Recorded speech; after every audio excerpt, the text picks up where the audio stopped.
Alright, in this video I'm going to teach you how to do Ralph Louie circles.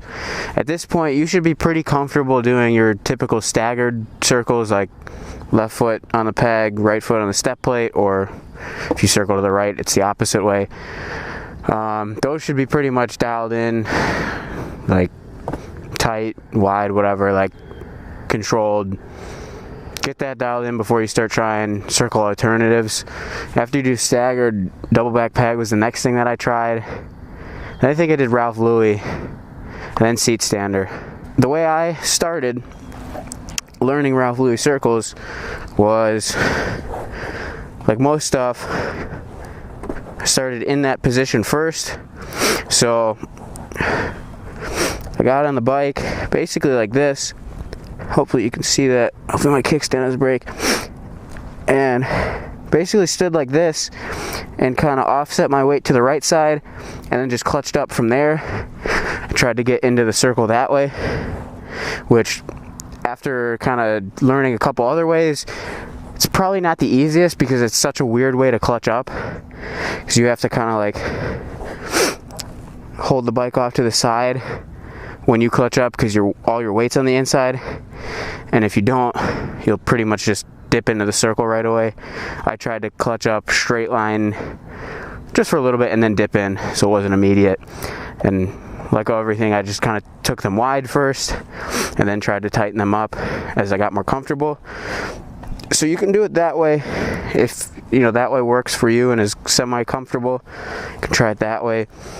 The other way I found was clutching up seat stander and then stepping behind to the peg, because on the Grom your feet are here, and when you're up, since the subcage pegs are back here, it's easier to cross behind as opposed to, like, I think big bikes, these pegs are forward of where you're in a seat stander, so it's easier just to step over. So you can clutch up directly into Ralph Louie, or I did some seat standers, super slow, straight line, and then basically you just have to commit to making that step, and that kind of takes a little bit of getting used to. Finding the peg, I would like just ride around on two wheels and jump up to seat stander and just pretend like you're in a wheelie and make that step crossing over, just so you kind of have some muscle memory of where your leg needs to go.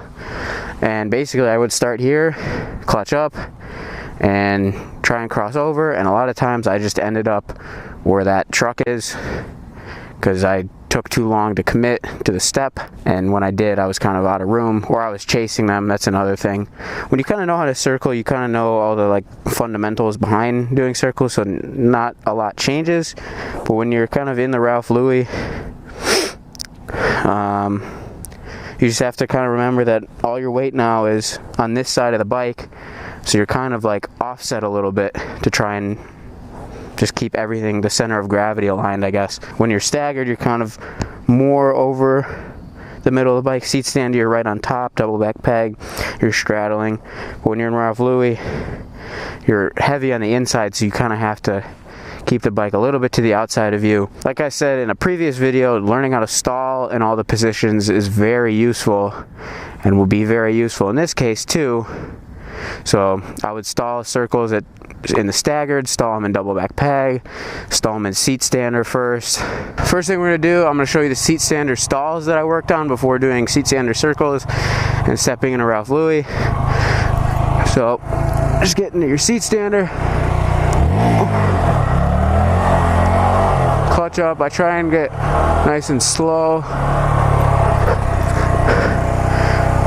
Slower you get, the easier it is, and that's like the stall that I tried to work on, because in a circle you can just do that when you feel like you're gonna high side, and it saves you a lot of time. So this is the first thing I would do before trying seat stander circles or the step into Ralph Louie. And once you get a lot of those seat stander stalls, now you can try and do your seat stander step into Ralph Louie. And we'll do the first version where it's you don't really dip the circle in immediately. So I'll jump up to seat stander, and right away before the circle starts to dip, I step, and now I'm in a Ralph Louie. And a lot of them in the beginning looked nice and wide like that. And then eventually I got to tightening them up. And then that's a stall in Ralph Louie. And you have to remember when you're doing those that your weight's over here. So the bike kind of needs to be to the outside of you when you want to stall. Otherwise she'll just tip over. So you kind of like right when you're going to do it, you kind of shift a little bit to the right to kind of keep it straight up. When you're in a circle, all the fundamentals are pretty much the same. Keep it tall. Look where you want to go. Don't use a lot of brake. All that stuff remains. You'll just kind of get used to the body positioning. You know, kind of tuck into the bike if it's getting a little tight. If it's getting too tight, it's kind of a way to stop that. In the seat stander, clutch it up, step. I'm in Ralph Louie.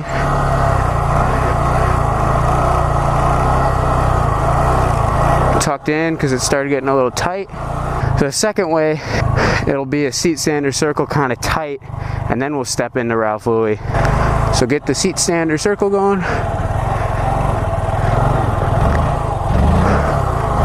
And then step into it.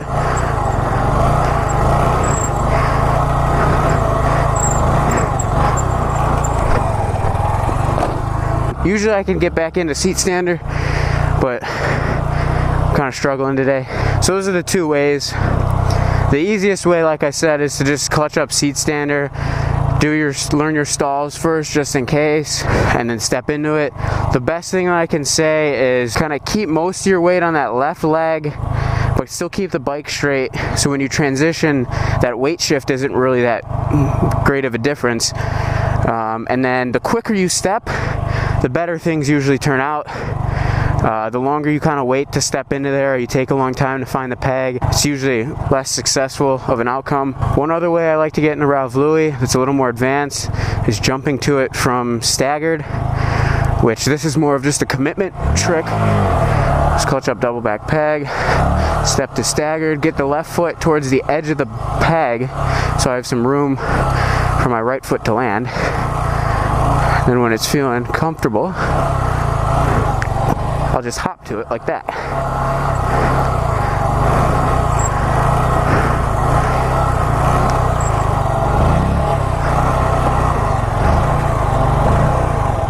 And hop back to seat stander. Those are the ways I kind of get into Ralph Louie now. The best sequence of events is to go from your seat stander stalls, get those nice and comfortable, where you feel confident. Then clutch up seat stander and cross over into Ralph Louie. Keep that weight on kind of like your left leg while keeping the bike as centered as you can. And then when you make that shift to your right foot, just get off that left leg as quick as possible. Make sure that step into the peg is also nice and quick. The longer you wait and hesitate, the worse the outcome usually is, and it's like you can't get the circle, or you chase it or whatever. So the faster you can make that transition, the better. Just be confident with it. You know, practice finding that peg on two wheels. And then when you kind of get that down, you can do some nice tight seat standers, clutch into that, and then step into Ralph Louie that way, and the same principle applies.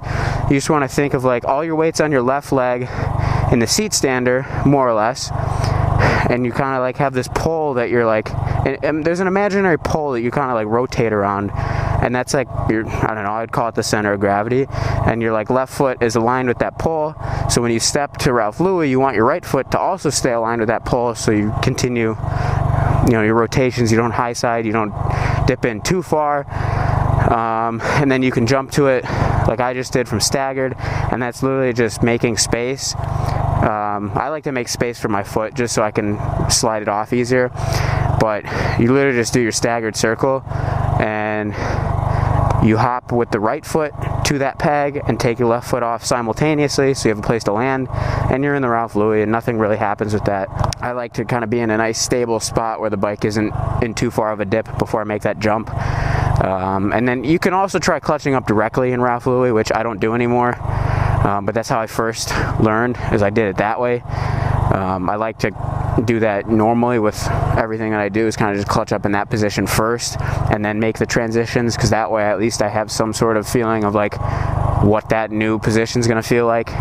So I'd try a couple Ralph Louie clutch ups. Like I said, you kind of stay, I'll actually show you a little bit of the body positioning. I would just kind of like start like this, kind of nice and slow, and step like that, and basically I have the bike leaned a little bit, and then I would clutch up like this and just get into the Ralph Louie. And a lot of times I would chase it straight and eventually get the dip in, or I offset so I don't immediately dip, because if you just like put all your weight on that left peg and try and clutch up, the bike's just going to want to tip over right away, and that's usually kind of a disaster. But I would say get the stalls, get the clutch work and the stalls down early, and that'll make like all your circle stuff a lot more confidence inspiring. It'll just be a lot easier to like want to try new things, because you know you can kind of like safely get out of it. But Ralph Louie circles, there's not much to it. It's still a circle, just the body positioning is different, and kind of the way you enter is a little different. And kind of those are the three or four ways that I would kind of do that. And if you have questions, feel free to ask them. I'll always answer them the best I can. But that's pretty much it for how to do Ralph Louie circles. Hottest stash in the carpet. Yeah, we trapping out apartments. I ain't done where you start shit. To be honest, get the flame in my heart, gotta spark it. I didn't know that